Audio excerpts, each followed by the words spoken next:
And hello again from WJ Live, powered by the Western Journal. I'm Josh Manning, Deputy Managing Editor for Assignment here at the Western Journal.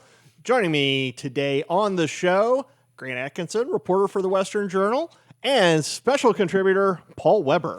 Gentlemen, great to be with you. Extra special because he's in a jacket. I used to wear a jacket to host, and then I think I stopped over Christmas, and it never came back. Anyway, Old habits die hard. That's true. That's true. Welcome to the show. Thanks for spending your Friday afternoon with us. We are grateful.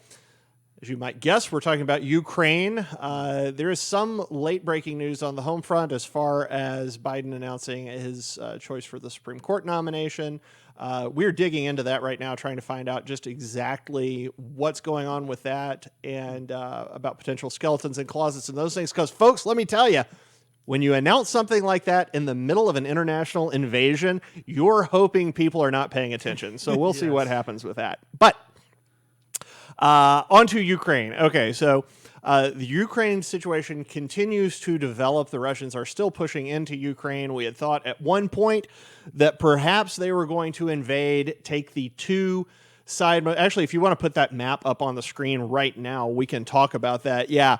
So over in the far, far, far right of Ukraine, you have got, and I'm going to butcher these names, but you've got Donetsk and Luhansk.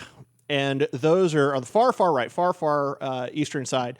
And those essentially are in rebellion. They've been in rebellion for a few years now. They have a large ethnic Russian population that wants to be Russian. It's very convenient for Vladimir Putin because he's essentially got people in the Ukraine who can act up whenever he wants them to. We thought that they might simply take that area and quit. They have kept going. They're bombing Kiev, or if you're really fancy and from Europe, Kyiv. I am neither fancy nor from Europe, despite my scarf. So we wanted to talk about just a few things that are happening right now that have caught our eyes. If you have watched coverage today, you may have heard about Snake Island, which just sounds interesting on its own. We're going to do a super quick roundup. Then we want to show you some video of Vladimir Putin. Then we're going to talk about worldview repercussions of this. But first off, Snake Island. So Grant, tell us what was going on there. Yeah, so Snake Island, it's very small. It's only about 46 acres wide, and it's towards the Ukrainian border. It's even as small as it is, it's very important holding for them as far as maritime war access. And so it was a big deal for them. Zelensky, the president, actually had a press conference there that occurred, I think it was last year during some point. He was trying to reverse the annexation of Crimea, and he had a press conference from there, and he said, we're going to fight with all our might, I believe is the way he put it, to protect this island because it's so important. And that ended up being exactly what they did, actually. There were 13 people, Ukrainian soldiers who were there. A Russian warship came up and announced that they were a Russian warship, and they said, we want you to put down your arms and surrender so there's no bloodshed. And basically, the 13 people there told them to screw off, and that ended up being their last words. That was so they were obliterated. They were their then, defiance. I believe shot and then bombed. So it was, they really were definitely eliminated. were obliterated. But I just think Russian it's interesting efficiency. that, I mean, these 13 people, they certainly knew that they probably weren't going to be able to take on this warship. They're not going to be able to take on the Russian army. But they decided anyway. They said, we're going to stand in defiance of Russia to our last breath and defend the country, which I think is just, I don't know, I find that very inspiring. And now the world is speaking about them. Yeah. So here you have 13 heroes of their nation deciding that they're going to reject the warning of the Russians. And now we're going to memorialize them and remember them and honor them for their amazing sacrifice at standing up against an oppressive regime. So we were talking about this earlier today, Paul, when in the show prep meeting earlier, and we were talking about we've got some video here, and I want to warn you ahead of time. This is a little bit graphic. You may not want to watch this. What you're going to see is, I think, what may end up being the equivalent of the Tiananmen Square tank man in this century. So what happened is we've got video of a Russian tank. I hope we have video of it. I'm not seeing it come up. Do we have video of it? Hey, we have video of it. All right. So again, this is a little bit graphic. So this is straight up just a Russian tank absolutely destroying a man. As far as we can tell, man, it didn't look like it was being remotely piloted or anything vehicle. But I think when you look at that, when you think about the Snake Island guys, you see maybe kind of the reverse of what was happening in World War II. In World War II, the Russians were fighting for their homeland, and they were able to just chew up and be chewed up by the Germans because they were fighting for their homeland. Now the situation's reversed. The Ukrainians are fighting for their homeland, and you have people doing what these Snake Island people are doing. And in fact, I was looking at a headline before we came in that Russia's actually having more losses than they expected to have. And I think that's because the entire country seems to have taken up arms. Yeah, certainly they, in their recent history, they have an understanding of what Russia can do if they envelop you and take you over, and they don't want to live under those circumstances. And these people are standing for their families and for their loved ones and for their homeland. And there's nothing wrong with being patriotic, is there? I don't think so.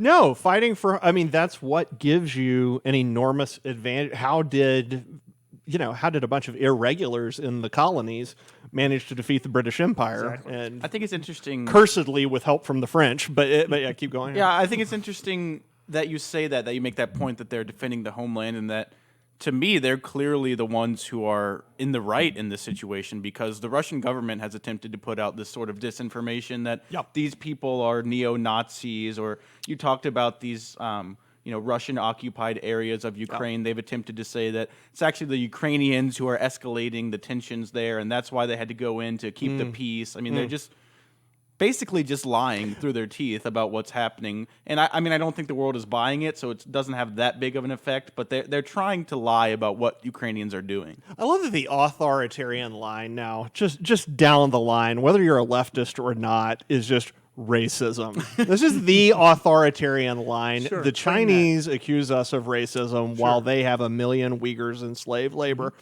And now the Russians accuse Ukrainians, which I think is a pretty ethnically monolithic country, essentially, of being Nazis and skinheads and those things. But look at the whole setup. We're gonna declare these two areas of Ukraine as independent, and then we're going to come into them to keep the peace, and then we're going to declare that Ukraine is waging war against them or insurrections against them. So then we're going to encircle them and bomb them. We're going to take over Chernobyl. We're going to blitz this island of 13 people. Oh boy, they really needed to do that. Yeah, very important. It was so strategic to them. They needed to take those 13 people out. It's just this disinformation first to create this air of worldwide superiority. And Putin isn't caring about the reaction from the West. Yeah. The reaction from the West has been just that, reaction, not proaction. So he's not playing to that audience. He's playing to his own audience and his allies in other parts of the country that are against us. So it's just this continual misinformation campaign all the way along of rhetoric, which we've seen out of Putin forever.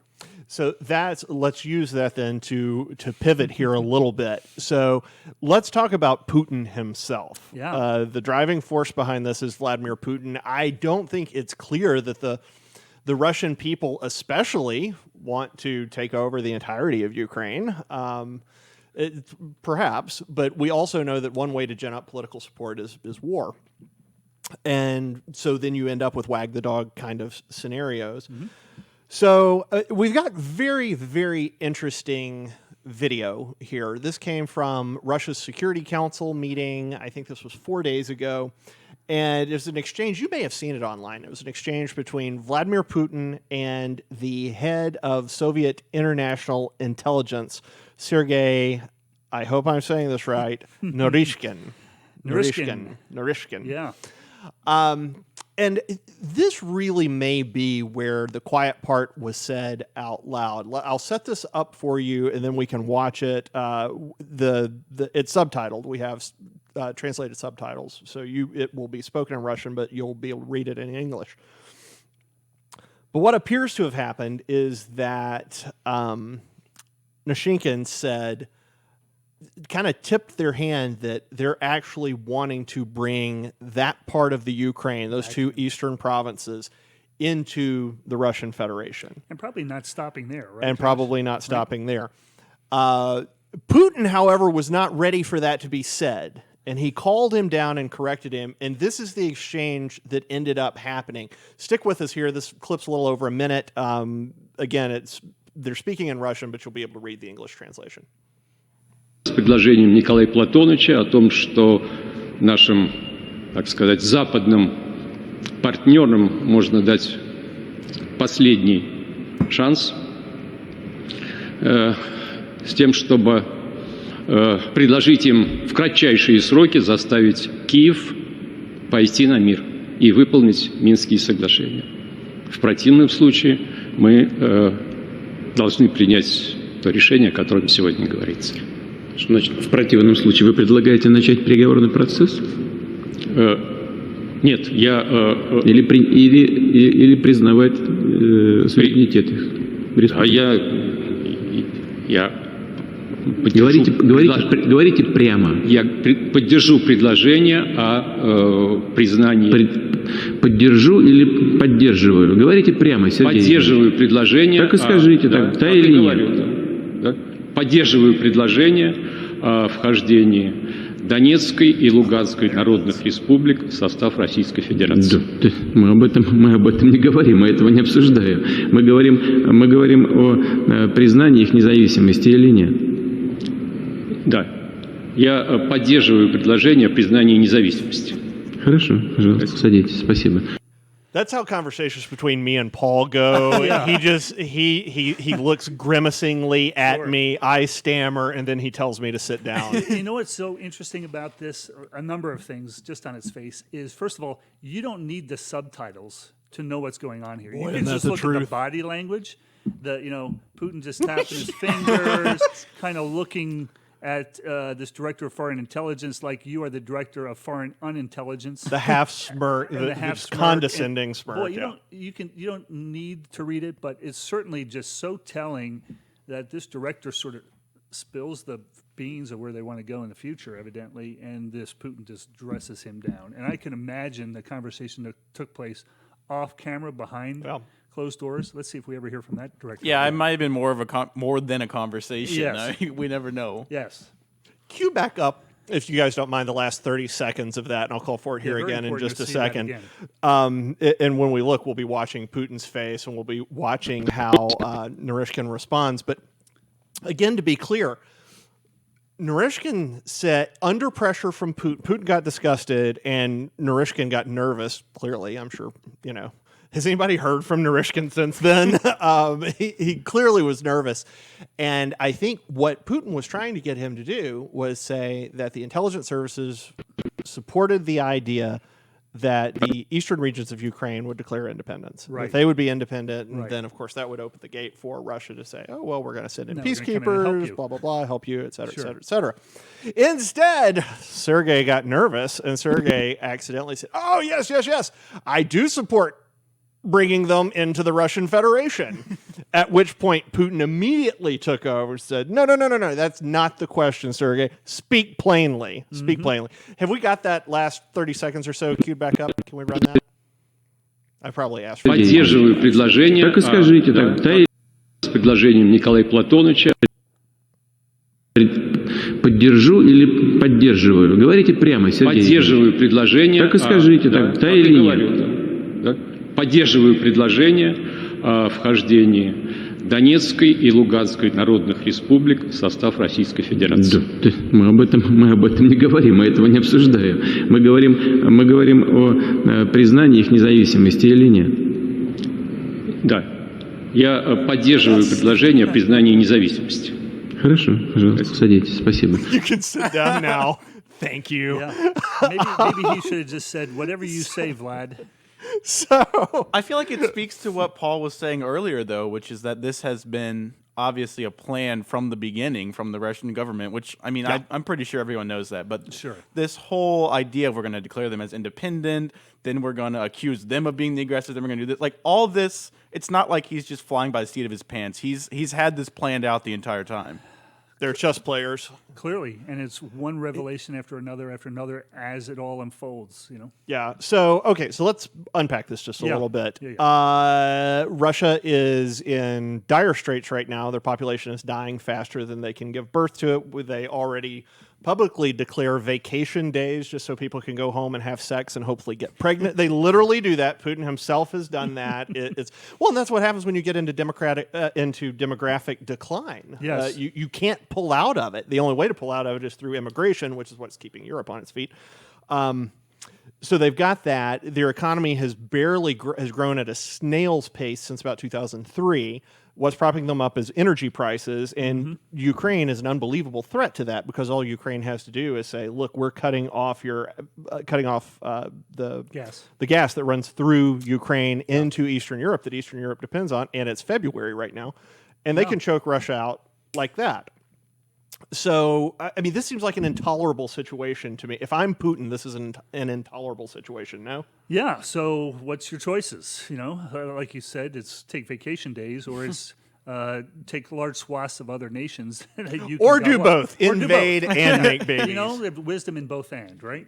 So, what choices does he have? And it's not surprising to anybody. And frankly, to bring it back home a little bit, we have the same issue in our own nation with the birth rates and replacement rates, and we've fallen below that magical 2.1 children per family, and we're having to open the doors to our own nation. So, I'm not giving Putin any credibility here to what's going on. I'm just saying that that's a fact. So let's a little rabbit trail here for just a second because this is on something we were talking about in the newsroom yesterday. I can't remember if you were there. Were you there when we were talking about later reproduction rates later in life? No, I don't think so. It's a very interesting newsroom to work in, folks. Let me tell you. But it's really. I'm wondering where this is going. It's really interesting to see that as in sort of a post-Enlightenment, modern industrialized nation, it appeared, people stop having as many children. And the trend we're seeing right now in the U.S., I'm sure it's happening in Europe too, but I don't know for certain, is that women are waiting later and later in life to have babies. And Clearly as is in you the do West. that, and that's a fine choice to make, which is trade-offs with everything, but as you do that, likelihood of successfully carrying a child and getting pregnant drop as time goes by. So what we've decided to do is we're essentially trading family for career earlier in life, which if you want to make that decision, okay, that's fine. You get a lot wealthier doing that. The country has grown much wealthier. The only problem is you start running out of people eventually. And so we have literally been willing to trade family, trade the next generation for wealth right now.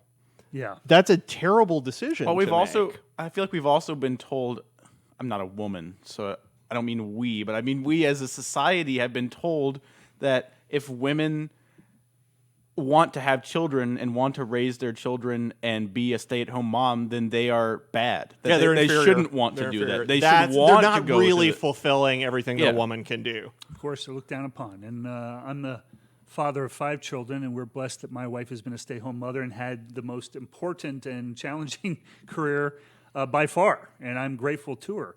But that is the message that women get. And my wife would tell me all kinds of stories about being in a grocery store with 4 children or 5 children in a basket. Right? There you go. Can you imagine? But she would get those kind of looks like, why are you doing this? Why aren't you fulfilling your real destiny or your real duty? But it brings me to the idea that God's word is true. His first promise was be fruitful and multiply, and it'll go well with you, right? And we've lost that understanding as a society, and now we're back to Vladimir Putin gobbling up more land and territory. So, all right. So we can bring we can bring this full circle, folks. And I know you can, Josh, So- because you're talented. Your faith is so sadly misplaced. So yes, the West has traded family for wealth. The Russians have a different problem. They traded freedom for collectivism and the promise of utopia. Yeah. The Bolsheviks and Marx essentially tricked them into it. The Bolsheviks using Marx and then Lenin tricked them into it. And now they have realized, they've gone far enough down this path that they've realized we absolutely destroyed our nation through atheism, their values eroded. And a couple of weeks ago, I read part of a speech from Vladimir Putin to you guys. And if you were watching, great. If you weren't, we're going to revisit a little bit of it. But it's very interesting. Vladimir Putin, when speaking to his people, sounds like an arch conservative, at least a social conservative. Now, he's completely, I mean, I don't think you guys disagree. He's completely authoritarian. Yes, Of course. I mean, he wants control, and it's a democracy in name only. But what's interesting is he has realized that communism so ravaged the country that they lost fundamental values. The backbone of their culture was essentially excised. So I want to read, and my point here is that I think Putin has actually realized some things that Americans fundamentally have got to realize. And Putin's realized them because they've lived through the godlessness America is now flirting with. Yeah, and Josh, as you read this, I can't help wonder as I read it, and Grant, we were talking about this before, is this truly Putin in his clear, transparent self, or is he sort of using the language of history, of religiosity, of family to make a case and to create America as a foil, as the degenerate to Russia's supremacy kind of thing? So go ahead. We are good at being the great Satan. Yes. Yeah, and I think that's right. And go ahead. And I was going to say, and as you read through this, you're kind of going, well, that's sort of true, and that's sort of right, and so he's making observations of a part of American society, of Western civilization, that are really true. Yeah. And I hope we would take heart at it. But you wonder, obviously, through who this man is, he's using it for his own purposes. I think it's both. Yeah. I think this has the virtue of what Putin is saying has the virtue of casting America in a negative light and as the alternative to Russia, as the inferior alternative to Russia. But it also, I think Putin is desperately trying to figure out to give his people some kind of a foundation to stand on, because if you don't have God and culture and country, which you did not have under the Soviet Union, you didn't even have country, you just had the state, you had government, then they fall into an abyss. So I'm going to read you a couple of excerpts here and we'll discuss. This is Vladimir Putin speaking back in October of last year. Some people in the West believe that an aggressive elimination of entire pages from their own history, reverse discrimination against the majority in the interest of a minority, and the demand to give up the traditional notions of mother, father, family, and even gender, they believe that all these are the mileposts on the path toward social renewal. We believe, speaking about Russia, we believe that we must rely on our own spiritual values, our historical traditions, and the culture of our multi-ethnic nation. None of those things all of those things are anathema to communism, by the way. Their culture, historical tradition, and spiritual values. Yeah, and in just 2 generations in Russia, now they're moving away from the state is the God to now, we've always recognized God. And as you read a little further, he's going to even resort to his own history and how they got it wrong and how they're now enlightened as a result of their own history, right? So exactly, you're a prophet, my friend. Exactly right. That's why they call me Paul. Again, Putin speaking. Their prescriptions are not new. Talking about the woke left in America. Their prescriptions are not new. Russia has been there already. After the 1917 revolution, the Bolsheviks, relying on the dogmas of Marx and Engels, also said that they would change existing ways and customs, and not just political and economic ones, but the very notion of human morality and the foundations of a healthy society, the destruction of age-old values, religion, and relations between people, up to and including the total rejection of family. We had that too. Does that not sound like the modern American left, Grant? It does. I mean, that's what he's describing. I think, like you said, I have to take this with a bit of a grain of salt because this is coming from Vladimir Putin, a guy who we know is authoritarian and does believe that his nation should be raised above America. Yeah. But what he's saying, the actual facts of his speech are correct. I agree with them. I think he's making good points. And I think it's also kind of shows that the left in America has said that we're not allowed to agree with anything that Putin says because he's a terrible person, blah, blah, blah, blah. He does bad things. I'm not saying that he's a good person. I don't think he's at the level where we're not able to say he does some things that we also agree with. Like, I can say that he is a bad person and he treats citizens of Ukraine poorly and that he does all these things, but also that he is a smart leader and that he makes good points in this speech. I mean, I think both those things can be true. I think he's as savvy as they can be, Grant. I think you're right in that sense, and he's trying to articulate a new future, and he's using this speech of hearkening back to family and gender roles and traditionalism and religion as those building blocks to this new future that he's proclaiming. But he's still picking at the Western elitism, wokeism as the true bad guy. So he's still pitting a Mother Russia against all these bad elites over here. Well, I want to read just a couple more lines, and then we'll throw it just completely to worldview here. Again, this is Vladimir Putin speaking back in October.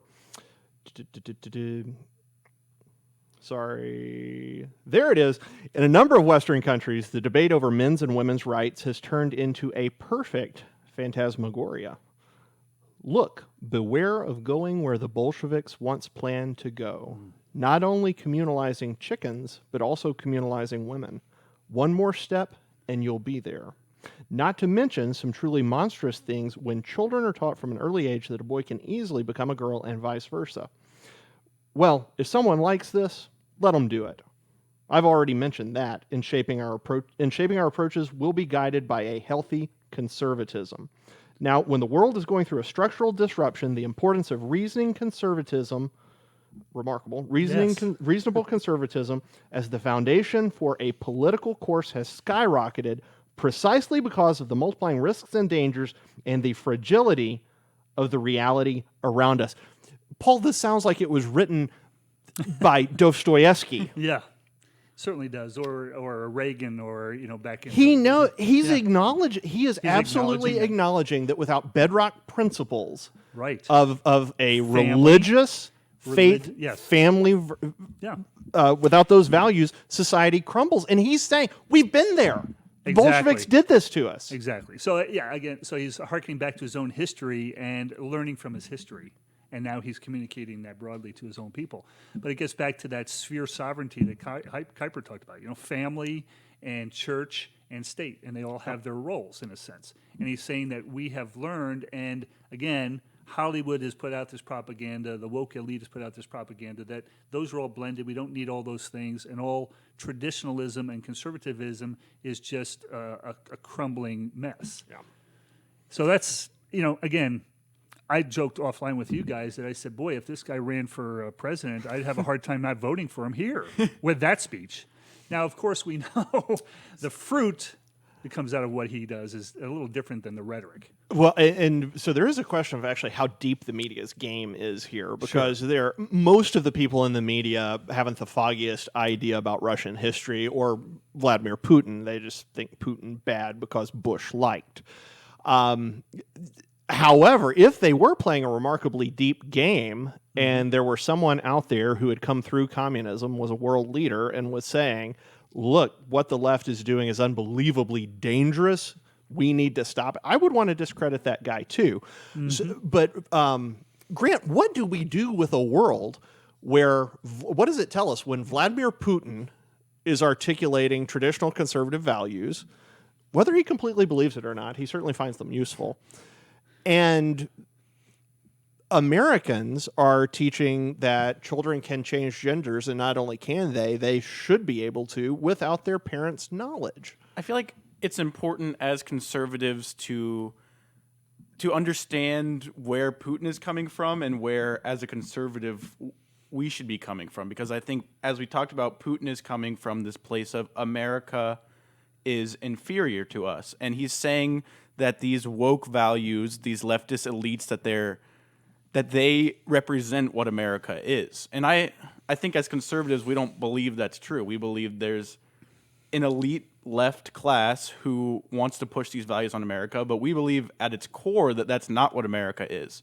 And I think what Putin's doing is he's trying to say, this is what America is, and so they're worse. I think as conservatives, what we need to say is, this is not what America is, but it's what it could become if we let it do that. So we need to instead of saying that America is lost and we're not going to be able to fix it, we say, it's fixable. We can get back to the conservatism that we know and that we want to see in our country, but we have to fight for it. 2 points there, Grant, I'm picking up on. I really appreciate what you said is, obviously the media is promoting the very thing that Putin is using as the foil against where his position is now. Oh, Right? That's spectacular. Yes, Right? They are his puppet. Yeah, They are his that's puppet. spectacular. So he is not saying Really anything different than what his own people are seeing in Western media already. And he's saying this 3 months before the Olympic Games, where the issues at the Olympic Games were men, trying to participate in female sports and those kind of things. So he's sort of taking truths that the media is propagating and putting in the face of the world and saying, see, look how look at the degradation there. We're not like that because we're enlightened from our history.